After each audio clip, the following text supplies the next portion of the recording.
Both my granddad and my dad were involved in the shipbuilding industry, so it's always been something that I've been fascinated by. I guess it all started when I was 4 years old, going along to a launch and being hoisted up on my dad's shoulders and looking at this vast wall of steel above me and seeing this and wondering just how do humans come together to create this vast endeavour. It was just an incredible sight, and I guess that's always stayed with me all through my life, and it's something I've always been passionate about and wanted to contribute to.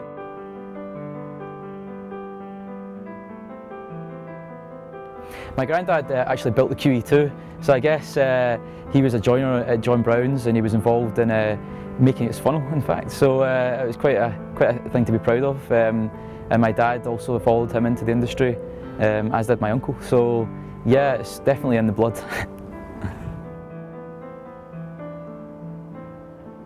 I'm mainly involved in operations and looking at how we can make it better, how we can make our processes better, how we can build our ships more efficiently. So it's really at the coal face of how we deliver advantages relative to the rest of the world and how we can make it much more competitive. My granddad served during the Second World War, and I also joined the Territorial Army when I was still at school. I was 17 years old and took part in a training exercise and trained up, and I've been in the TA now for over 7 years. Shipbuilding is part of what I like to call Glasgow's creation myth.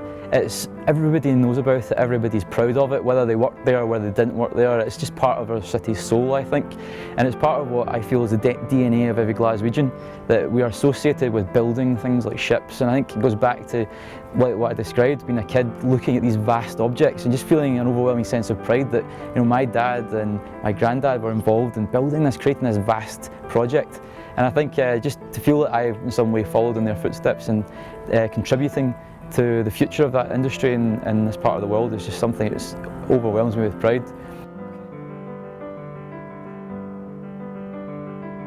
Well, I definitely think that we do things better in Scotland as a result of our partnership with the rest of the United Kingdom.